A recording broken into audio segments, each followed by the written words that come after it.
पुल पुलिया का निर्माण विकास में नहीं आता। फ्लाईओवर को ले जाना था खातोपुर तक, फ्लाईओवर कहाँ रह गया? ट्रैफिक चौक के पास। इंफ्रास्ट्रक्चर की बात करते हैं तो अगर मेडिकल कॉलेज बनना था तो क्यों नहीं बना मेडिकल कॉलेज? मैंने कभी अपने लाइफ में सेटल होने के लिए नहीं सोचा। बीसीए जब मैं कर रहा था तो उस समय ही हमको असिस्टेंट ब्रांच मैनेजर की जॉब लगी थी। समाज के लिए काम करें, सामाजिक उत्थान के लिए कार्य करें, तो यही सब चीजों के लिए मैंने काफी सारी डिग्री ली। मैं भी सनातन धर्म से हूँ, मेरे अंदर भी श्रद्धा है, लेकिन भगवान के नाम पे राजनीति का तुष्टीकरण नहीं होनी चाहिए। तो कहीं ना कहीं यह लोकतंत्र के लिए खतरा है। जनता ने अपना रुख मोड़ा है, मुंह नहीं मोड़ा अभी तक कांग्रेस।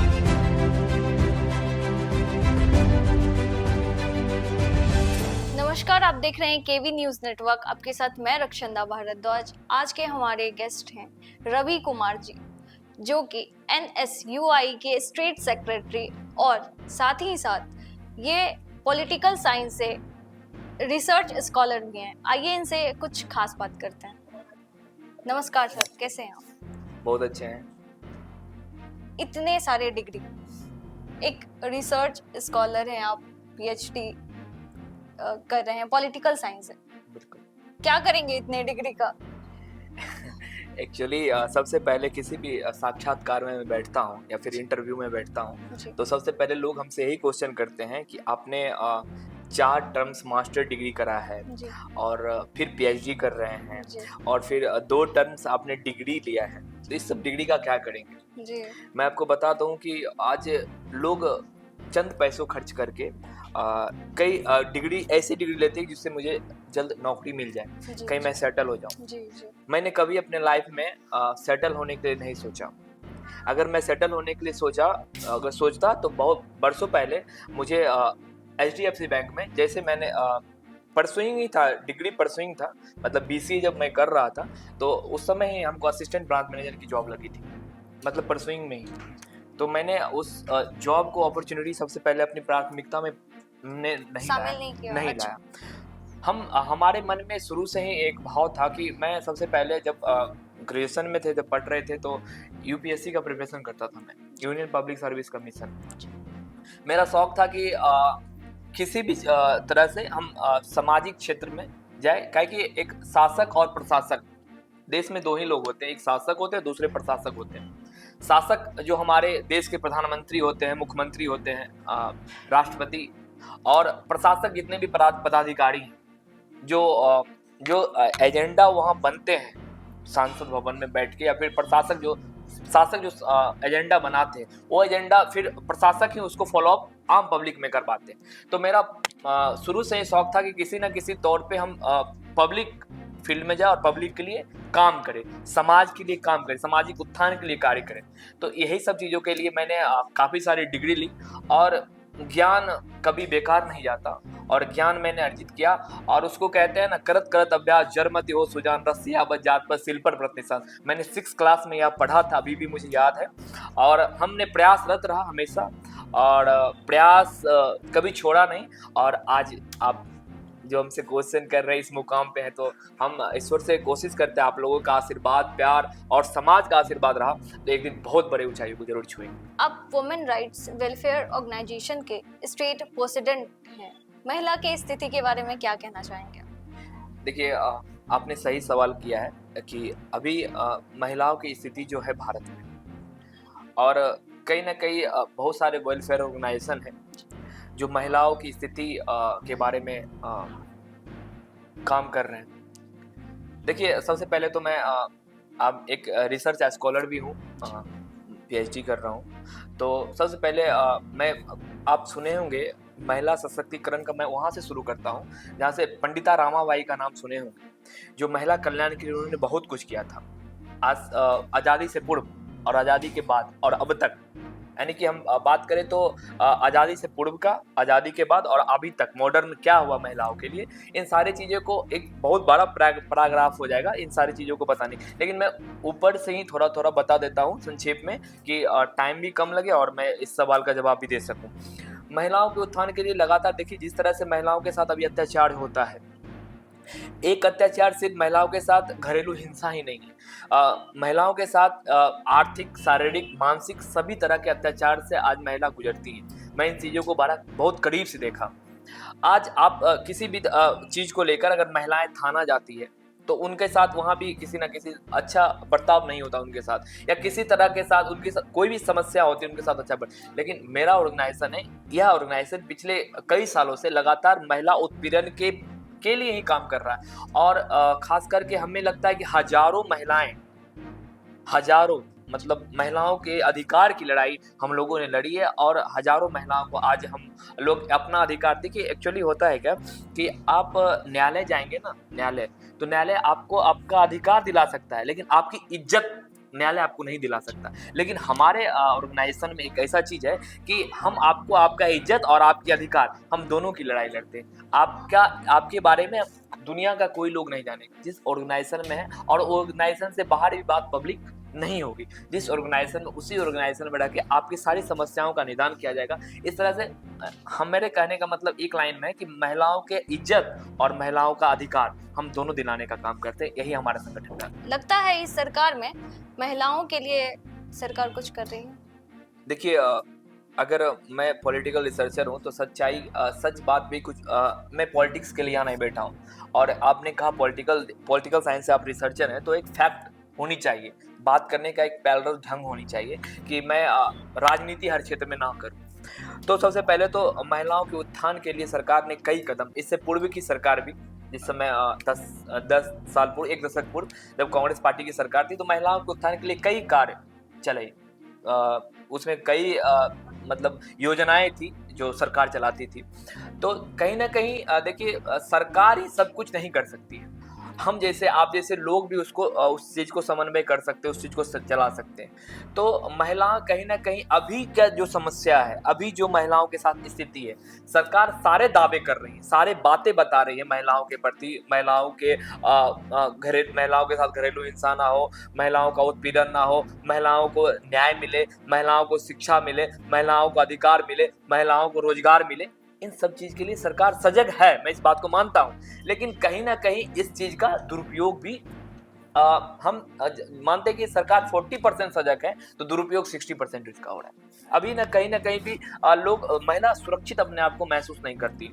महिला, देखिए अभी आप रोड पे निकलेंगे, कहीं निकलेंगे, महिलाओं के साथ अभद्रता का व्यवहार होता है, महिलाओं के साथ कुछ ऐसे असामाजिक तत्व होते हैं, कमेंट पास कर, बहुत तरह की ऐसी बातें होती महिलाओं के साथ। मैं जानता हूँ कि मैंने बहुत करीब से इस चीज को देखा है और परखा है। तो फिर भी महिलाओं को जो अधिकार मिलना चाहिए था, ये अभी 2024 जो चल रहा है, एक ऐसा दशक चल रहा है, इस दशक में जो महिलाओं को अधिकार और सम्मान मिलना चाहिए था, जो उनमें एक ग्रेविटी आनी चाहिए थी, जो आज महिला बड़े बड़े फाइटर प्लेन उड़ा रही है, महिला किसी पुरुष से कम नहीं है, उनको एक समान चलने का अधिकार प्राप्त है।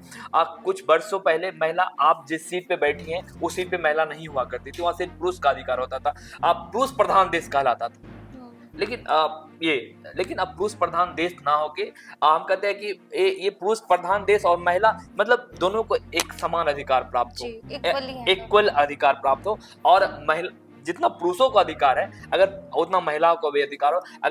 अगर ऐसा है, भारत इस तरह को अपना रहा है, इसीलिए अपना रहा है कि अभी देख रहे हैं देश की राष्ट्रपति महिला है, देश के बड़े बड़े आयोग की अध्यक्ष महिला है, देश के कई मंत्री महिला है, देश के कई आईएएस ऑफिसर्स महिला है। तो महिलाओं का दबदबा होते जा रहा है। लेकिन महिला भी, हम सारे आपके चैनल के माध्यम से उन सारे महिलाओं को हम जागरूक करने का काम करेंगे जो अभी भी डरी हुई है, मतलब डर के सोच समझ, मतलब पूरे दिमाग से वो नर्वस है, मतलब कुछ नहीं कर पा रही हैं। अभी भी वक्त है, अभी भी घर से निकले। आप महिला है, नारी है, दुर्गा की रूप है, काली की रूप है, लक्ष्मी की रूप है, सरस्वती की रूप है। आगे आइए और लड़ाई लड़िए। मैं वादे और विश्वास के साथ करता हूं कि आप भी उस मुकाम को जरूर हासिल कीजिएगा। डरना और सताए हुए रहना, ये आज की महिला नहीं है। महिला खुद अपने आप में दुर्गा है, काली। अभी तो नवरात्र का समय चल रहा है, महिला खुद नौ शक्ति का रूप है। तो वो आगे निकले और हमें पूरा विश्वास है कि महिला पूरे देश में एक दिन अच्छा जमाएगी पकड़। जो बातें, जो अधिकार की लड़ाई से वंचित थी पहले महिला, वो हमें नहीं लगता कि वो आप आगे भी होंगी और आगे भी बढ़ती रहेंगी। यही ईश्वर से मेरी कामना है, माँ दुर्गा से ही कामना है। आप एक सामाजिक उत्थान के लिए कार्य करते हैं, लग रहा है कि बेगूसराय में विकास हो रहा है? देखिए, एक्चुअली आपने सही क्वेश्चन किया। मैं सामाजिक उत्थान के लिए कार्य कर रहा हूँ। देखिए, अगर बेगूसराय में विकास की बातें करें तो कई मायने में विकास विकास हुआ ही नहीं। विकास आप किसे कहते हैं? कुछ भाजपा के लोग हैं जो कहते हैं कि विकास पुल पुलिया का निर्माण, देखिए, हम आपको बता देते हैं, फंडामेंटल राइट्स, फंडामेंटल ड्यूटीज, मौलिक अधिकार और मौलिक कर्तव्य, ठीक है, ये हमें कानून देता है कि किसी भी राज्य का स्वर्णिम जो विकास होता है, जो उस राज्य का स्वर्णिम विकास वहाँ के रोड से, नाला से, सड़क से, पुल के पुलिया निर्माण, ये सब मुख्य योगदान है सरकार का आम लोगों के लिए। ये जरूरत की चीजें हैं। बिना सड़क के लोग कैसे चल पाएंगे? ये तो राज्य सरकार का मुख्य योगदान है। ये केंद्र सरकार का मुख्य योगदान है, सड़क हो, अच्छा नाला हो, रोड हो, पुल हो, पुलिया निर्माण, ये हो। मैं अगर विकास की बात करें तो कुछ दिन पहले नरेंद्र मोदी जी, देश के माननीय प्रधानमंत्री, हमारे बेगूसराय आए थे। वह एयरपोर्ट जो एयरपोर्ट पे बरसों से लोग आस लगाए हुए, बेगूसराय की जनता आस लगाए हुए कि वह एयरपोर्ट चालू होगा। मोदी जी आए, उनका स्वागत है, भाई देश के प्रधानमंत्री है, मैं भी स्वागत करता हूँ। वो आए, लंबी लंबी भाषण दिए, जनता को उत्साहित किए, लेकिन जिस एयरपोर्ट पर उन्होंने भाषण दिया, उस एयरपोर्ट को 2 दिन पहले इतना सजाया सवारा गया कि वो एक बृहद तौर पे लग रहा था कि भव्य। अब हमें भी लग रहा था कि वो जल्द आप घोषणा कर देंगे कि यहाँ पे एयरपोर्ट को तेजी से इसकी कार्य को प्रगति किया जाए, इसकी कार्य को बढ़ाया जाए। लेकिन पूर्णतः वह एयरपोर्ट का चर्चा भी नहीं किए। विकास की बात क्या किया जाए? पहला तो बेगूसराय को एयरपोर्ट नहीं मिला। दूसरा, मैं खुद लगातार बरसों से संघर्ष करता रहा। राष्ट्र कवि रामधारी सिंह दिनकर के नाम से बेगूसराय में विश्वविद्यालय हूँ। आज लोग छात्र छात्राएं, खास करके मैं महिला से जुड़ा हुआ हूँ, राष्ट्रीय मानवाधिकार महिला कल्याण से जुड़ा हुआ, तो खास करके महिलाओं की बात करता हूँ। महिला जो आज अभी आपके पेंडिंग हो जाएंगे, प्रमोटेड आप हो जाएंगे, आपका रिजल्ट छूट जाएगा, या फिर यूनिवर्सिटी में किसी प्रकार का माइग्रेशन लेना हो, डीएलसी लेना हो, सीएलसी वगैरह, तो यहाँ में डीएलसी लेना हो, या फिर किसी तरह का सर्टिफिकेट लेना हो, प्रोविजनल लेना हो, आप दरभंगा जाते हैं। जाने आने में पैसे खर्च होते हैं, वहाँ बिचौलियों का सामना करना पड़ता है कि मेरा ये काम करवा दीजिए, वो काम करवा दीजिए, उससे आपसे वो मोटी रकम लेते हैं। इन सारी चीजों को लेकर मैंने लगातार संघर्ष किया कि बेगूसराय में राष्ट्र कवि रामधारी सिंह दिनकर के नाम से विश्वविद्यालय हो।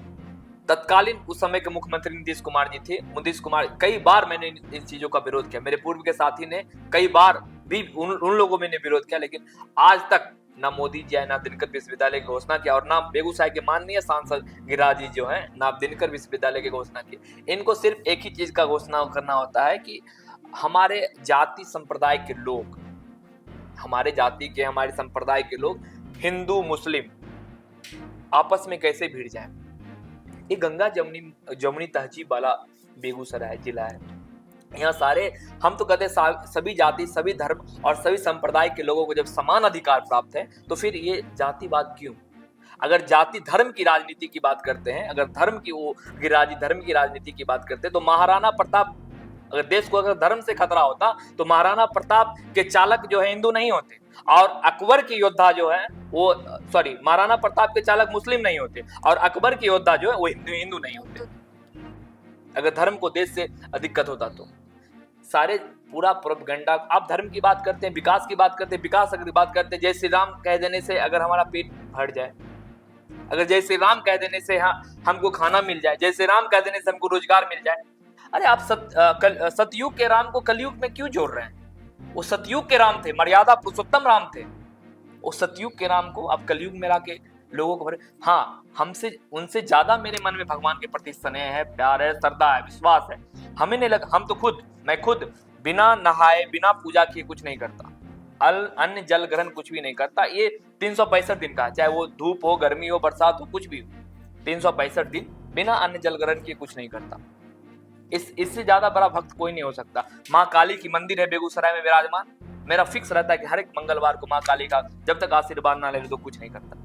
इससे बड़ा श्रद्धा नहीं हो सकती। मैं भी सनातन धर्म से हूँ, मेरे अंदर भी श्रद्धा है, लेकिन भगवान के नाम पे राजनीति का तुष्टीकरण नहीं होनी चाहिए।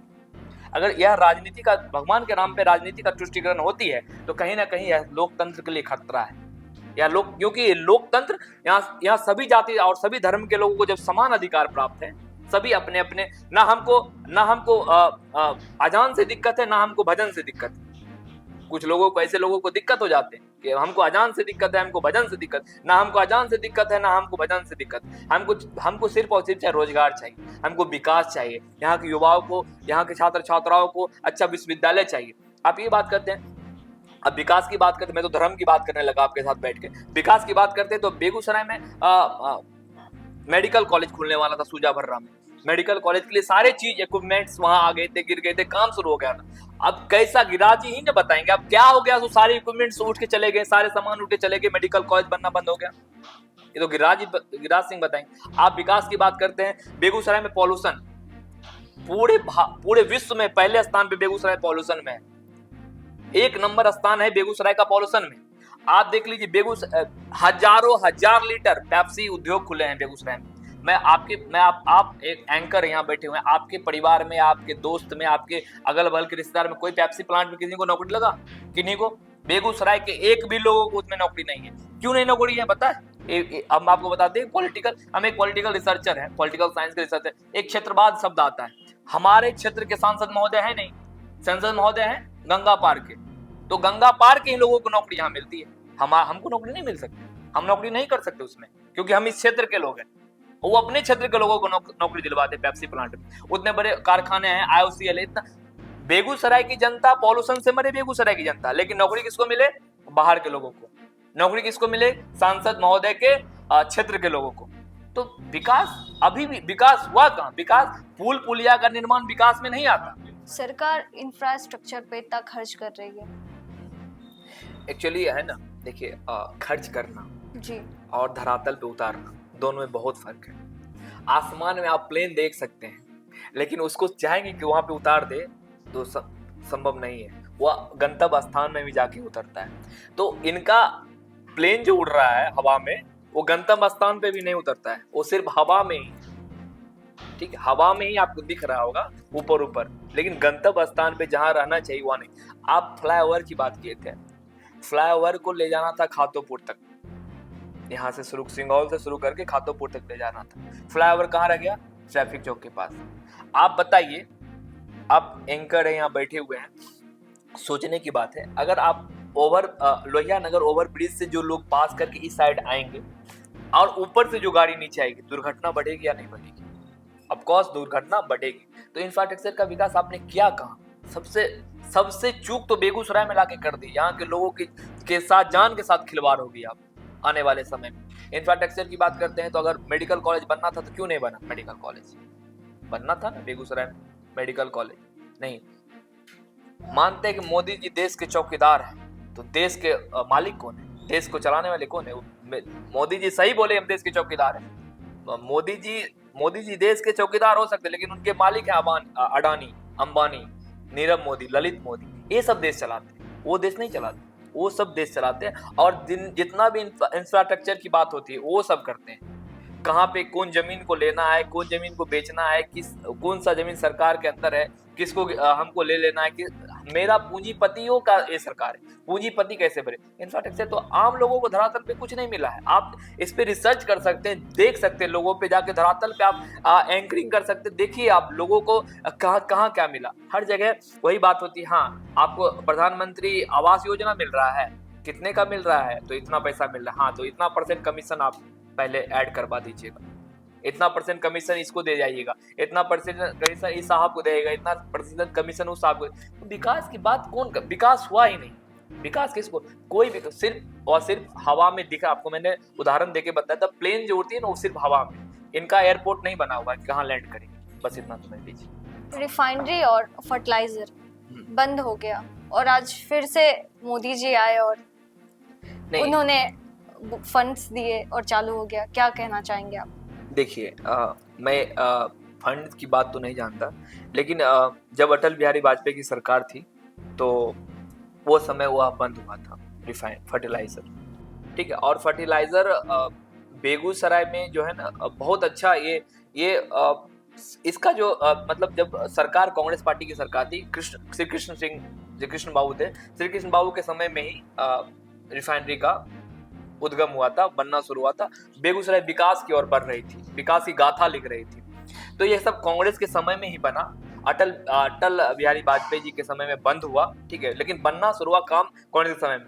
फिर कांग्रेस ही सरकार में थी, तो किसी न किसी कारण से मतलब वो बंद होने के कगार पे था, तो कांग्रेस उसको चलाने के लिए एक योजना बनाई कि नहीं ये चलेगा। उसके बाद सरकार ही कांग्रेस पार्टी की खत्म हो गई। बाद में मोदी जी आए, उसी योजना को फिर से इन्होंने उतार दिया धरातल पे। जो कांग्रेस की बनी बनाई योजना थी उनको धरातल पे उतारने का काम किया। बंद तो अटल बिहारी वाजपेयी की सरकार में हुई थी, तो चला तो कांग्रेस ही था, बंद तो आपने करवाया। बंद मैंने कब करवाया? अब वो कहेंगे कि बंद इन्होंने करवाया, ये बंद करवाया, इनकी संगठन, इनके गठबंधन के लोगों ने बंद करवाया। ऐसा कोई नहीं, ये सिर्फ एक रीमर है, हवा है कि किसी भी तरह से वोट बैंक को अपने कब्जे में करने का ये रीमर है। लेकिन आपकी ही सरकार अटल बिहारी, मैं निष्पक्ष तरीके से बात करता हूँ, आपकी सरकार अटल बिहारी वाजपेयी के समय में उसको बंद करवाया गया था। कांग्रेस पार्टी तो चलाई है, कांग्रेस पार्टी तो नींव रखी, विकास की नींव जो होती है वो बेगूसराय से रखी गई थी। इतने बड़े रिफाइनरी मिले, फर्टिलाइजर्स मिले, कई कारखाने, थर्मल पावर मिले, तो कांग्रेस तो विकास की गाथा लिख दिया बेगूसराय में, जिसको बंद कराने का काम आपकी सरकार की है। और हमारी ही योजना को आप धरातल में नाम बदल बदल के ला रहे हैं, हमारी योजना को आप चला रहे हैं। आपकी योजना तो सब कंपनियों के हाथों बिक गई। जैसे ईस्ट इंडिया कंपनी थी, अंग्रेज 1600 ईस्वी में ईस्ट इंडिया कंपनी भारत आई थी, उस तरह से सारे ईस्ट इंडिया कंपनी को बेच दिया गया था, खजाना, भारत की सारे खजाने। उसी तरह तो आप अडानी को, अंबानी को, ललित मोदी को, नीरव मोदी को आप तो बेच रहे भारतीय खजाना को। लगता है आपको कि प्राइवेटाइजेशन जायज नहीं है? देखिए, निजीकरण, अगर भारतीय चीजों को निजीकरण आप करना तो हमें जायज नहीं लगता। जायज इसलिए नहीं लगता कि आपके हाथ में क्या है? आप सरकार है, आप प्रधानमंत्री है, आपके हाथ में क्या है? आप किस चीज को चला रहे हैं? प्राइवेट चीजों को चला रहे हैं। प्राइवेट चीजें तो थी, बाद में सरकारी चीजें का नामो निशान मिट गया। लोग नौकरी किस में करेंगे? प्राइवेट में। लोग नौकरी करने कहाँ जाएंगे?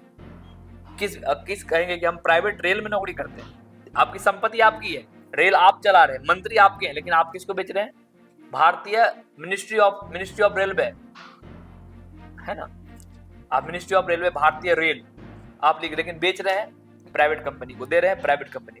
तो निजीकरण से पूरी का पूरा आपने बेच लिया अपनी सारी संपत्ति, जो भारत सरकार की संपत्ति थी, देश की संपत्ति, तो उसको तो आप प्राइवेट हाथ में दे दिया। तो उसको अपने मन से, लोगों पे इसका कर्ज बढ़ेगा तो लोगों पे कर्ज बढ़ेगा, बोझ बढ़ेगा। आप जो चीज आप खरीदते थे 10 रुपए में, वो चीज बिकेंगे 20 रुपए। आज प्लेटफॉर्म टिकट का दाम आप देख लीजिए 5 रुपए हुआ करता था, 3 रुपए, अभी 50 रुपए। टैक्स बढ़ेंगे, जीएसटी बढ़ेंगे। आप तो ऐसा सिस्टम कर दिया कि टैक्स पे टैक्स लगाए जा रहे हैं।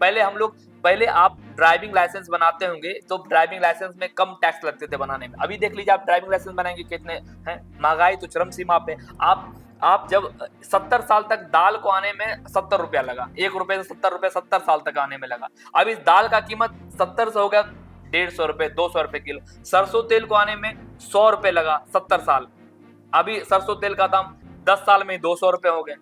पेट्रोल को कीमत 70 साल में 70 रुपया तक आया, अभी पेट्रोल का कीमत 150 रुपए तक, 120 रुपए तक हो गए। तो महंगाई चरम सीमा पे है लोगों का। और विकास की गाथा की बात करते हैं, विकास मतलब शून्य है।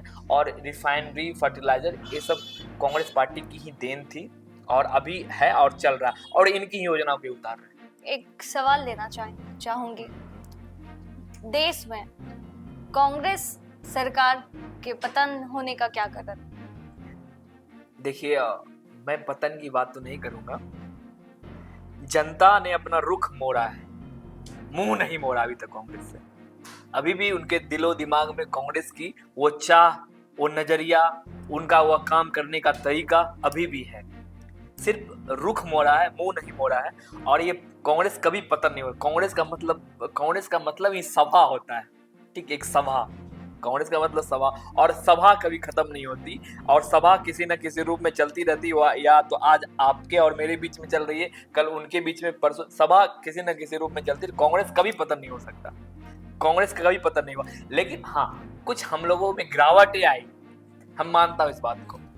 एक्चुअली है क्या कि हम जैसे युवाओं को मतलब, और हम जैसे युवा, कई युवा है, जैसे कि बेगूसराय के डॉक्टर कन्हैया कुमार जी, जो आज देश की राजनीति कर रहे हैं। इन लोगों को चुनना, इन लोगों को वहां तक ले जाना, ये सब चीज पार्टी को अगर 10 साल पूर्व से इसका कार्यान्वयन जो है उनका कार्य चलता तो आज कांग्रेस पार्टी का थोड़ा सा जो गिरावट हुआ है वो नहीं हो पाता। सच्चाई जो है कहना चाहिए तो मेरी पार्टी। हाँ। अच्छा, तो लगता है कि कन्हैया कुमार जो है वो कांग्रेस के भविष्य हैं।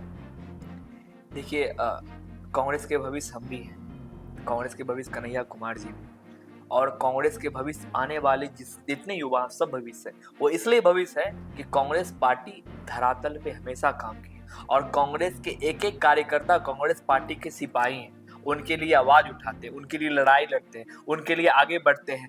उनकी जितने भी जन महत्वाकांक्षी योजना है, जो भी योजना उन्होंने उतारा उनको लोगों को बताने का काम करते हैं, उन योजनाओं का लाभ दिलवाने का काम करते हैं। और कांग्रेस पार्टी हर एक युवाओं के लिए है और हर एक युवाओं की भागीदारी कांग्रेस पार्टी में है और आगे भी होगी। और हर एक काम करने वाला युवा, हर एक कन्हैया कुमार, मैं तो ये नहीं कर सकता कि सभी कन्हैया कुमार बन सकते, लेकिन हाँ मैं ये जरूर कह सकता हूँ कि हर एक कांग्रेस कार्यकर्ता, हर एक कांग्रेस पार्टी के सिपाही वहां तक जा सकते हैं और आम जनमानस के लिए, आम लोगों की लड़ाई का संदेश वहां तक पहुंचाकर उनके हक और अधिकार की लड़ाई लड़के उनको अपना अधिकार दिला सकते हैं। महागठबंधन के साथ सब ठीक चल रहा है या कुछ?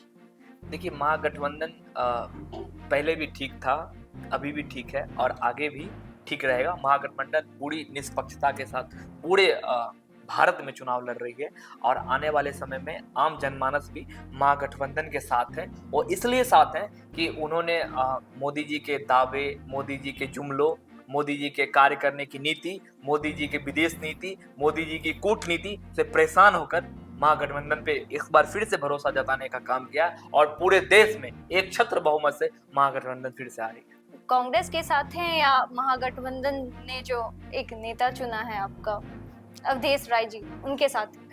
देखिए किसी भी संगठन की माँ जो होती है, कोई संगठन उसकी माँ होती है। किसी भी संगठन से जुड़ते हैं कोई, तो ठीक है, तो कांग्रेस संगठन है हमारी और उसके मतलब गठबंधन के साथ ही अवधेश राय हमारे लिए सबसे पहली प्राथमिकता हमारा पार्टी है, कांग्रेस पार्टी है। और उसके बाद हमारे गठबंधन ने जिसको तय किया है, हमारा गठबंधन ने जिसको सांसद के रूप में प्रत्याशी बना के यहाँ से लोकसभा का भेजा है, हम उनके साथ रहेंगे। और कांग्रेस पहली प्राथमिकता हमारी कांग्रेस के साथ, वो तो हैं और रहेंगे। लेकिन जो कांग्रेस पार्टी ने जिसको भी महागठबंधन का प्रत्याशी बना के भेजा है उनके साथ भी हैं और रहेंगे और उनको भी जिता के लोकसभा भेजने का काम करेंगे। दिल नहीं मिला है रवि जी, एक भी महागठबंधन के कार्यक्रम में आप नजर नहीं आए? एक्चुअली है कि कुछ मेरा निजी काम वगैरह के कारण, लेकिन मैं लगातार कल परसों भी कई न्यूज़ चैनल, राष्ट्रीय न्यूज़ चैनल में मैंने अपना वक्तव्य दिया और लगातार आ रहा हूँ। और समय के साथ साथ मैं ये नहीं कि कैमरा के सामने आऊँगा तभी पार्टी के लिए काम कर रहा हूँ या पेपर में, मैगजीन में आऊँगा तभी पार्टी के लिए काम कर रहा हूँ। मैं ऐसे भी पार्टी के लिए हर संभव मदद करता हूँ और काम करता हूँ और आम लोगों से मिलता हूँ। खास करके जो युवाओं के लिए, छात्र छात्राओं के लिए मैंने काम किया है, उन सारे लोगों से मिलता हूँ और पार्टी के लिए काम करता हूँ। और गठबंधन के प्रत्याशी निसंकोच रहे, मैं पार्टी के लिए कांग्रेस पार्टी और कांग्रेस के एक कार्यकर्ता, एक सिपाही आपके साथ दीर्घ संकल्पित हैं और आगे भी दीर्घ संकल्पित होकर आपके साथ रहेंगे और आपको लोकसभा भेजने का काम करेंगे। लगता है जातीय फायदा मिलेगा अवधेश राय जी को या नहीं? देखिए सबसे पहले तो मैं आपको बता देना चाहता हूँ कि जातीय समीकरण के हिसाब से ही छत्तीसगढ़, उत्तर प्रदेश और बिहार में, झारखंड में जातीय समीकरण के ही आधार पे राजनीति तय होती है, दशा और दिशा तय होती है। तो मैं एक मतलब पढ़ा लिखा शिक्षित युवा हूँ, तो मैं तो नहीं जातीय का सपोर्ट करता हूँ। यहाँ मैं तो यही कहता हूँ कि मैं कानून को मानने वाला लोग हूँ। यहाँ सभी जाति, सभी धर्म और सभी संप्रदाय के लोगों को जब समान अधिकार प्राप्त है तो फिर जातिवाद नहीं होनी चाहिए। लोग काम के आधार पे वोट दे, लोग विकास के आधार पे वोट दे, लोग शिक्षा के आधार पे वोट दे, लोग रोजगार के आधार पे वोट दे, लोग बेगूसराय को एक उन्नत बेगूसराय बनाने के आधार पे वोट दे और बेगूसराय की विकास की गाथा लिखने वाले लोगों को वोट दे। उसमें सिर्फ एक ही लोग आते हैं, उनका नाम है अवधेश राय। वो आगे बढ़ाएंगे बेगूसराय को और महागठबंधन ने उनको टिकट दिया बेगूसराय से, वो हमें लगता है कि वो बहुत दूर तक इस चीज को ले जाएंगे। केवल रिसर्च ही चलेगा या आप भी चुनावी मैदान में कूदने वाले हैं? देखिए मेरा तो फ्यूचर हमने पहले ही बताया कि मैंने इतनी डिग्रियां ली, इतने सामाजिक काम किए, तो ये मेरे पे डिपेंड नहीं करता। मैं वे मेरे पे डिपेंड करता था कि मैं इतनी डिग्री अपने बलबूते एकत्रित कर सकूं। मैंने पढ़ के किया, लेकिन लोकसभा भेजने का, विधानसभा भेजने का, राज्यसभा भेजने का, विधान परिषद भेजने का काम यहाँ के जनता डिसाइड करेंगे। अगर मैं उनको लगता हूँ कि मैं इस काबिल हूँ और इस उनके लिए काम कर सकता हूँ, उनके लिए संसद भवन में जाके अपनी आवाज उठा सकता हूँ, उनकी आवाज गूंजा सकता हूँ, तो बेगूसराय की जनता, बेगूसराय की युवा, बेगूसराय के जितने भी लोग हैं यहाँ वो डिसाइड करेंगे। और आने वाले भविष्य में उनको लगेगा कि बेगूसराय का एक लड़का भी लोकसभा, राज्यसभा जाने लायक है, तो उन्हें भेजने का काम करेंगे। जी, आपका बहुत बहुत धन्यवाद, आपने अपना कीमती वक्त दिया। बहुत बहुत धन्यवाद आपका, और आप केबी स्टूडियो के सारे एंकर्स, कैमरा एडिटर्स और खास करके डॉक्टर रोशन सर का बहुत बहुत धन्यवाद और आभार।